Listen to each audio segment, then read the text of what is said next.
order of salvation. Muna, kung mo hang makita, kung sa'yo nag-motivate sa Ginoo nga luwason ta. Yang gingon dari tungod lang yun sa gugma niya. Walay lain. Nang ingon siya dari tungod kaninyo nga gihigugma sa Ginoo. Ingon siya dari ipili kamo sa Dios sukad pa sa sinugdanan. Ingon na makita nimo ang election, dipili ta sa Ginoo. Wala pa gibuhat ang kalibutan, meaning wala pa action, wala pa nabuhat nga kung mabasahon nimo sa Romans 9, wala pa nabuhat nga maayo ug dautan. So unsay point ani? Ang salvation is dili pinaagi sa maayong buhat, kundi pagpili sa Ginoo. Diyang election. Muna ato na pasalamatan kay kung ang pagpili sa Ginoo pinaagi sa atong binuhatan wa gyud maluwas ito bisan. Pero ang pagpili niya before the foundation nga sa gikan pa sa sukat pa sa sinugdan, pasabot wala pa tay dabuhat. Ang pasabot wala dili ang basihan sa iyang pagpili sa binuhatan kundi sa iyang gugma. And dito sa Romans 9 diklaro niya nga kung sa iyang kaluoy. And imo makita nga gipilitan niya, wala ta niya gipili kundi gipredestined ta niya for salvation, to be saved, para maluwas. Ipili ta para maluwas. And na-intention siya nga nung kanayang gisulti tungod kay motong giingon, ato ang sabto na kinatibukan sa Biblia, nagigipili po na dili maluwas. Kaya nagipili nga mahatagan og kaluoy, na pwede pili nga hatagan og hustisya. Kaya kung hustisya ang hatag sa Ginoo sa tuwa, impierno ta, tanan. Pero gihatag niya hustisya o kaluoy. Pasalamat ta kay nabilong ta sa nahatagan sa kaluoy. And mo na, election, predestination, and then ang justification, pinaagi sa pagtuo. So diha mo tuo ka, isip ka nga way sala.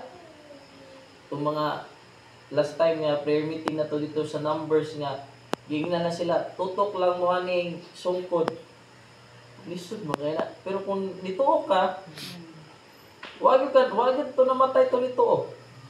So nga na ang salvation po na to, mutuo ka, saka si Kristo dito sa cross para bayaran ng atong mga sala. Mao na ang nag-justify sa to, meaning giisip na ta sa Ginoo nga walay sala. And then yun siya through the sanctifying work of the Holy Spirit. Yun na sa Isaiah version, pinaagi sa gahom sa Espiritu Santo. Unsa man ang gahom sa Espiritu Santo? Ang gahom sa Espiritu Santo nag-start gikan pa sa pag-tuo nimo hangtod nga mamatay ta or balik ta sa iya. Ang pinakagahom sa Espiritu Santo, imong tan-awon ang regeneration. Meaning, ang imong kasing-kasing, iyang giusab. Kaya kung di mo usab nga kasing-kasing, wag yung to na to, masking isa. Muna ang Ezekiel, chapter 36, verse 26, makita niyo dito I will give you a new heart and a new spirit. Yan ang time mo na ang time nga i-regenerate sa Ginoo ang atong kasing-kasing. Iwala gyud mo tuo. Kapila tawalihi pero wag gyud tani tuo. Ngano man? Karon pa mo tani tuo nga katong pupunta ka balo, kay uban, tiguang kay nito, uban po bata pa po dito. Lahi-lahi man ang unsa ni. Pasabot ana, parehara man ang mensahe, pero ngano wa ta dito. Tungod kay wala pa ang pag-regenerate, wala pa ang gahom sa Espiritu Santo ni work sa to ang mga kinabuhi. So, ang Espiritu Santo ra gyud pinaagi na masabtan nato nga kung wala ang Espiritu Santo, walay mo tuo, walay maluwas. And mao na ang gahom sa Espiritu Santo, siya lang ang maka-regenerate sa kasing-kasing. Muna sa preacher, sa ato ang pumo-share ta sa mensahe sa mga balita, dili kita mag-expect na kita yung usab sa tao. And mao na ang frustration sa daghang mga pastor karon o daghang mga panununguna nila, pinaagi sila mausab ang tao, which is imposible kay na wa kay ta kausab sa tukaw galingon, makausab mo tag-uban. dili Espiritu Santo ra gyud ang makausab sa tao. Nga na motong lasan din ko nga pasensyahin na kung dugay na nausab kay ay on the process sa Espiritu Santo namuhat ana. So kana ang imo makita election, predestination, justification, regeneration, justification. Then pag-abot nimo sa verse 14, ingon na makita nimo diha sa unsang pamaagi gitawag sa Ginoo ang iyang mga gipili. Pinaagi sa pagwali sa maayong balita. Ingon na wala kita kabalo kinsa gipili para sa kaluwasan o para sa hustisya o para sa kaluoy para sa hustisya wa kita kabaluan. May bawaan na nato na sa dihang atong sangyawan sa maayong balita. Kaya ang response sa mga pinili sa Ginoo mutuog yun na sila. Itong mga kung tanaw nyo mag-connect ang message di ba katong sa Corinthians nga itong gikuan sa chapter 2. Pag wali ka ang pinili humot sa ila. Pag di pinili baho. Pag pinili malipay sila dariya maglagot sila. Di sila makatuo. So ing ana ang atong angay na masabtan. So ang gawom si Espiritu Santo mao ang pag-regenerate sa kasing-kasing nga mag-produce yun na og kausaban transformation ni hinay sa atong kinabuhi. And even siya may nag-prepare og mga situation para mausab ta. Mga balatian ba, problema ba, mga kapakyasan sa kinabuhi. Diyan ang pamaagi mo na si Paul ingon sa Thessalonians gapon, give thanks in everything. Kay pamaagi na nga masanctify ta sa Espiritu Santo. So ang chapter 4, verse 14 makita nato diha ang calling pinaayag sa pagsangya. And then imo makita pod sa verse 14 nga sa dihang mutuo sila meaning nakaambit sila sa glory ni Kristo. Pagkamatarong ni Kristo, nakabaton sila sa kaluwasan. Verse 15 mao ni ang ato nga part. Kay ganina tanan part sa Ginoo. Ang verse 15 atong part. Ang atong pag yung part sa tindog barog nga maligpod unya hold hold fast gunit lang. So gunit lang ingon na mao na ang gisugo sa tuwa. And ngano man nanong gugunit ta sa iya dili sa atong kaugalingon kay nahigugma siya sa tuwa. And even though mura ni og prayer ni Paul pero makita nimo diri nga naa siya unsa ni iya gyapon nga gi-assure kani bitaw mga taga Thessalonians ngano maka-hold fast ta, ngano maka-stand firm ta. Tungod kay naay gi-provide ang Ginoo sa lahi nga version at siguro diha sa naman diri sa Bisaya sa ni pinaagi sa iya grasya. Sa lain nga version nagingon dito to his special favor i-strengthen kaniya. Grace mao gihapon unmerited favor pero mas unique tong gigamit sa isa ka version na special favor. Kaya may special favor meaning dili ka worthy nga lig-unon, dili ka worthy nga hatagan na ni nga kadasig ni nga paglaom pero iyang gi-provide sa imo. Iliti na imo sa tarot ay naive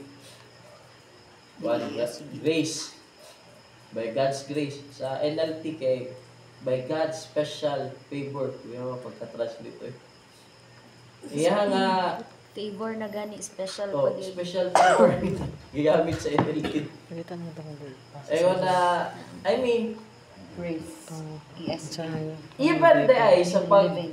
even sa pag-stand firm o even sa pag-hold fast dili na to na mabuhat kung wala ang Espiritu Santo nga pabor sa Ginoo. Amen. Maka-hold fast ta, maka-stand firm ta tungod ana nga pabor sa Ginoo. Kanang ingon niya da sa verse 17 ba nga magligpon kaninyo. So meaning, decision lang ka, pero ang nag-cause mo nga mahimong ligon, ang Ginoo ra gyapon. So kung imong tanaw ni tanan, isamap nimo ang tibuok kaluwasan, trabaho gyud sa Ginoo. Kung mao nang angay natong pasalamatan, ang atuwa lang, even though murag ni-decide ta nga nituo, pero hindi po to katuo kung wala ang Espiritu Santo. So mo nang ingana ka sovereign ang Ginoo accord di mahitungod sa salvation. Tanan iyahan ni. Pasalamat lang yun ta kay napilian ta niya ani nga salvation. So si Paul ginadasig niya ang Thessalonians ani na ang kaluwasan gikan sa Ginoo, gikan sa pagsugod ani hangtod sa matapos ni kay likunon mo sa Ginoo aron magpabili na ang kaluwasan. Ang iyang point dili ni mawala ni kung gihatag niya sa inyo. Even though daghan mga pagsulat, pinaka problema man nila diri kay nibalik na ba ang Ginoo wala. So sa tuwang gitun-an tong last na Miyerkules, no nawa man nato ni gihisgutan na text pero imo makita diri mao ni ang Armageddon tong atong gihisgutan ba nga unsa ni.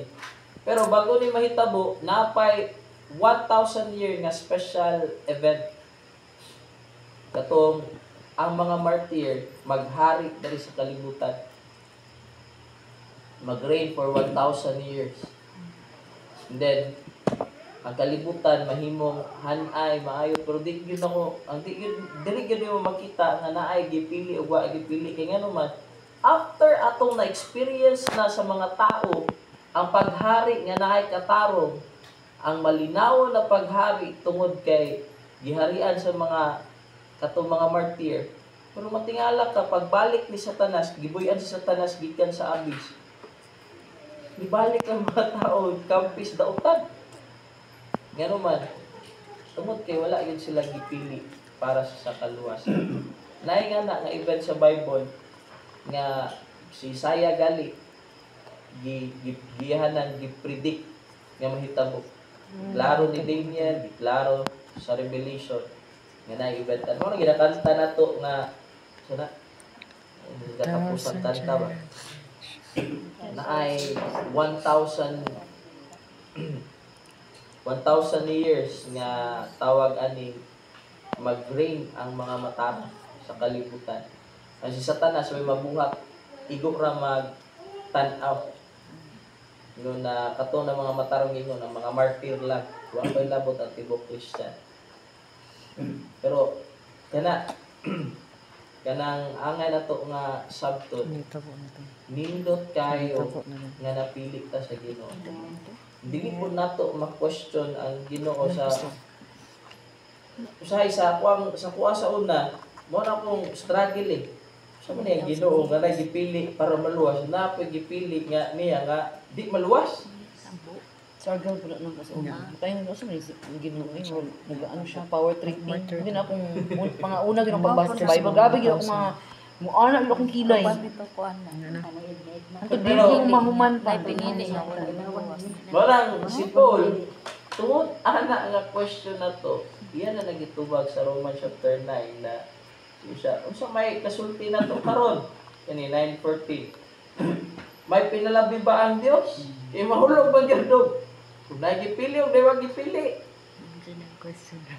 So tanaw ay iyang tubag diri gusto man ako puding ma-open tungod kay namay nga unsa ni situation karon. Grabe gipili, wag gipili. Pero mo ni ang question. Kung naa siya gipili nga malangit, ug naa siya gipili nga may impierno, may jud si Paul.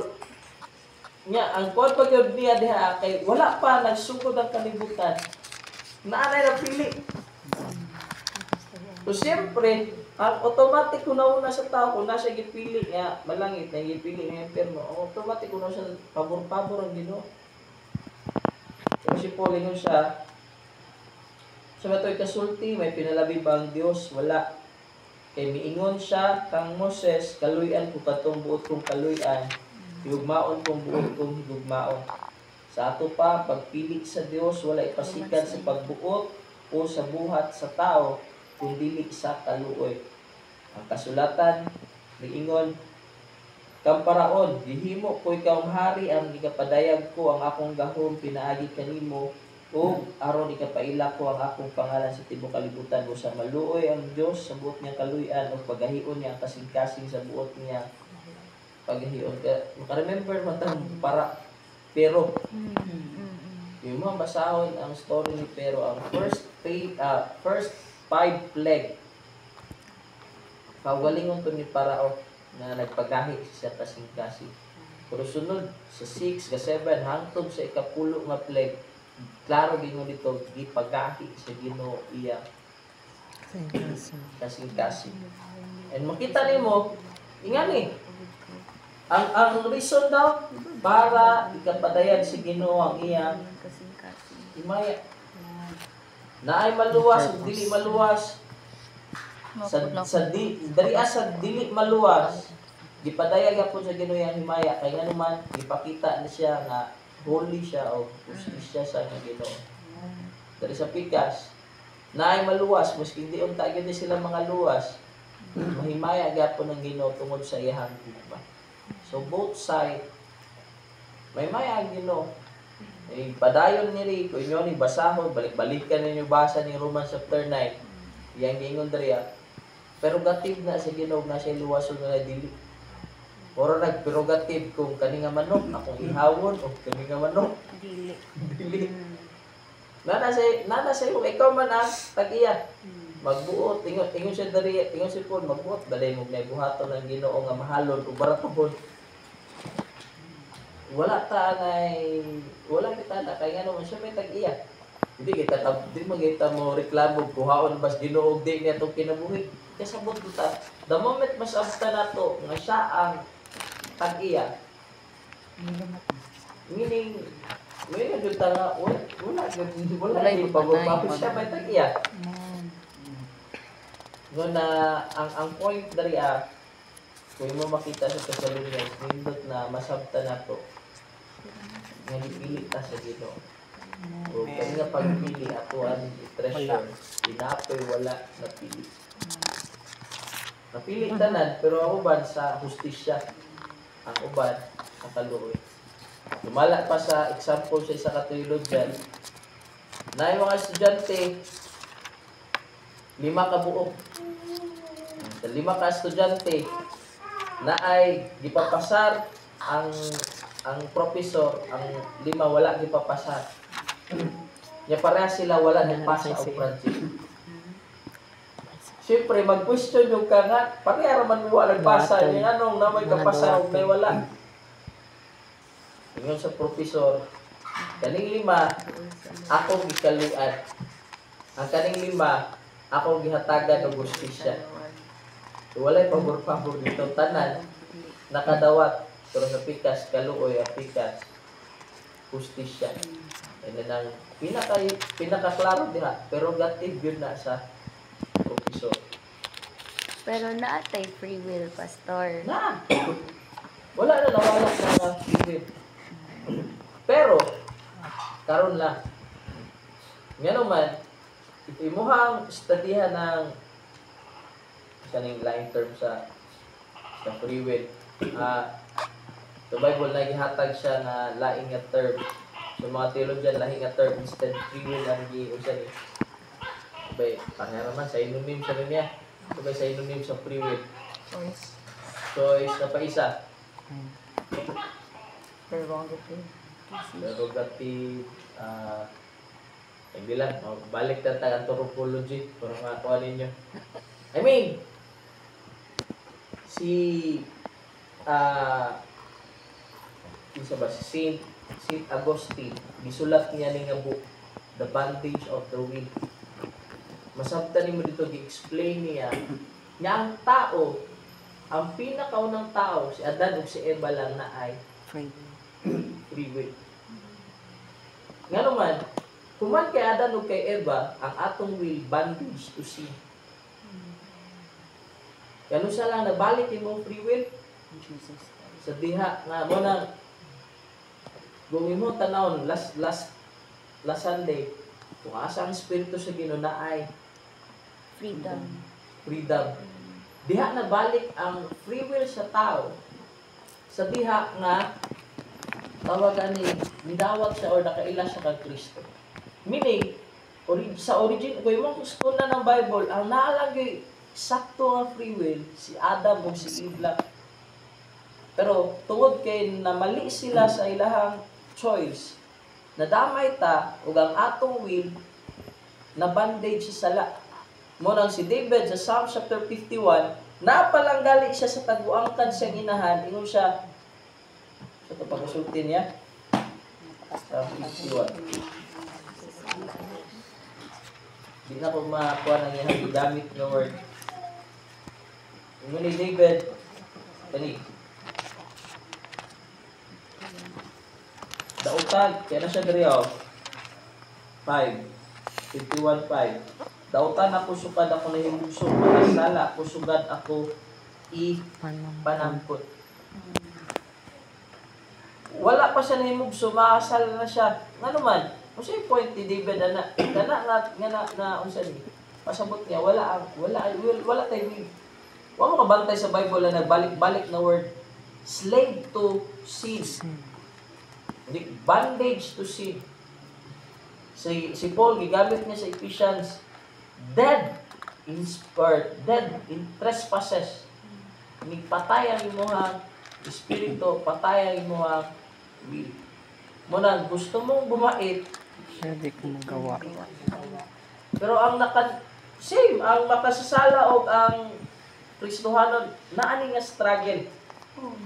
Pero, sa Christian na ay realization, kinabalik naman ang iyang will, free will. Pero sa kaning unbeliever, wala. So muna atong sabton, ang free will, mao man ang kanunay ginakuan. Ang sa tuwa pa wala dahil ni usa na yan naay free will ang unang gibuhat sa Ginoo, pero sa tuwa nawala tong will tungod sa sala. Pero nabalik na tungod kay Jesucristo. Wala na mo hinungdan itong study sa anthropology na to, sa theological side. Mao na ang pasabot niya. Sige. Basta pero nawala. Pero nabalik. Mao na siya ang